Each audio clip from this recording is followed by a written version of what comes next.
Chuck is widely regarded as only being good in Heist. However, as a Chuck main, a very good Chuck YouTuber, and one of the top 10 Chuck glazers, as well as being the head and founder of the Chuck Council, that's a lot of Chucks, I felt I had to change this stereotype somehow. So today, I'm starting my series, Chuck to Masters, where, you guessed it, I'm trying to push Chuck to Masters. Today is day one, and I went on a very good win streak. I think I went 6 wins and 1 loss, and I especially popped off in Hot Zone, where I think that might be one of Chuck's better modes after Heist. But yeah, let's get into the video, and I'm going to show you the best Hot Zone clips. Alright, so hopping into the first game that I'm going to show you guys, it's this I think it's called Open Business. So Open Business game, one of my favorite maps, and the Chuck setup that I'm running is kind of like I don't know what you call it. I'm calling it a plus setup, because like the shape that it makes is that of a plus. So yeah, I don't know what people call it. I'm just gonna call it that. But the thing is, my teammates are doing an incredibly good job just holding control while I get set up. And then we get control of the zone. And when I'm set up, there's not really much that the enemies can do. Like, I'm just going to be chooching around. I do go down there. But now I'm fully set up. The enemies are in the zone, which is what I want. Because then I can fully just start railing them. And I was actually really lucky this game.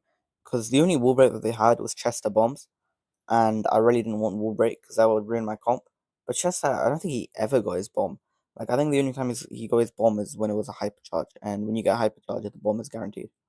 So I put my post like behind it, like the very back there, because I really wanted to try out this new setup. Um, where if you start from like the right or the left pole, then you're like, wait, I don't know if I show it here. And you do kind of like there you go, that kind of thing, which is the thing you do from the very start. And I actually wanted to try that, and it worked.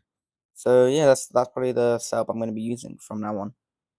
So you can see here, I'm just running on zone, dealing so much damage, just getting just getting everyone low. Basically, they can't safely stand on zone.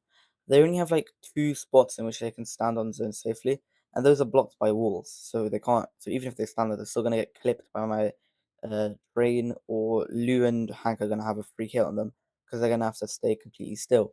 So we're just holding so much control. Look at that, Chester Hypercharge comes at me, he breaks no walls, he just tries to kill us. And against the Chuck, all you really want to do is just break walls, like again and again and again. But yeah, this game is over. That's game one. Very easy. Let's go on to game two. All right, moving on to the second game of the set. And Damien immediately knows that he needs to try kill me before getting my setup off. But instead of killing the Damien, I do put my post down, get set up. Might be a little bit of a mistake, but I don't really care because now I'm fully set up. And it's not like they can do anything. And this is why it's so important to pick a wall break into the Chuck, especially on Hot Zone.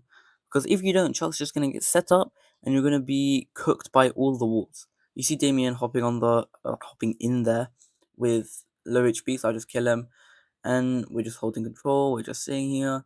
Meeple's being annoying, but it doesn't really matter. Like, we're just holding full control.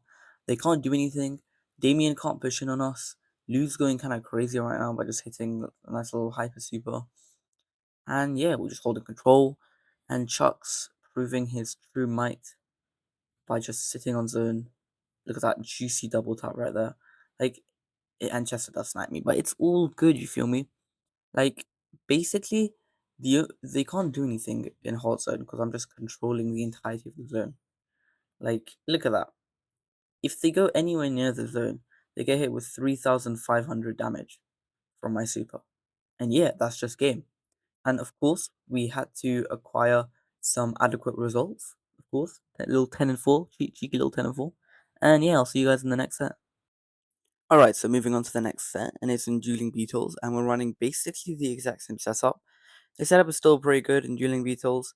If someone breaks the wall on the very left, it can be a little bit problematic. But there's not really any wall break on the opponent's side, nor is there a wall break on my side. Now, this game was really goofy because we had a Damien and an Angelo. Now, Damien's good, right? But into a triple tank counter is kind of crazy. And my team went Angelo last pick.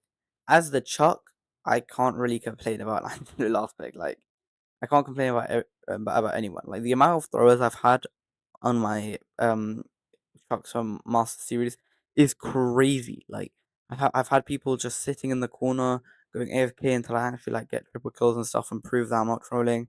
I've had people deliberately picking like Bonnie and just trolling. Is crazy. Regardless though, we're actually destroying them, and I think I know the reason why. The enemies are forced to like kind of stay at choke points, just stay at random places, just because if they go in zone, then I'm just gonna rail them, and then Angelo and Damien can just get free taps. So um, yeah, like Chuck is already broken. Let's quickly go on to game two of the set. Alright, so game two of the sets, Chuck has really broken a hot zone when there's no wall breakers because this kind of setup is so incredibly good. It basically covers the entire zone except for the very corners. And if they're at the very corners, they have to stay there and your teammates can just get free hits. So game two, I got my setup up like much faster. I was like going much more aggressive, did some taps. I actually switched the direction of my poles. So in the first game, I went from the middle pole to the top pole, then I went to the left pole and the right pole. But in this setup, I went from the bottom pole to the top pole to the right pole and ended up at the left pole, which was just a thing to like confuse the enemies, make them a little bit unprepared. So I see Angela's about to die, so I go up, get a nice little kill. But I see the Colette's also jumping on him, but Damien manages to get a nice kill. And for everyone who's saying, "Oh, Damien is broken. Damien isn't broken. You shouldn't pick Damien. He's dead." Just watch this game, man. Like it just so clearly shows that Damien's broken. Anyways, at this point, we're like, 50% ahead, and it's a free win. So I'd like to take the time now to tell you guys subscribe, smash that notification button, all of that typical YouTuber stuff. I will be doing a few more episodes of this. Hopefully, I can get Chuck to Masters because I think, to my knowledge, I'll be the first person to Chuck to Masters new ranked. And I'll see you guys in the next video. Beautifull out.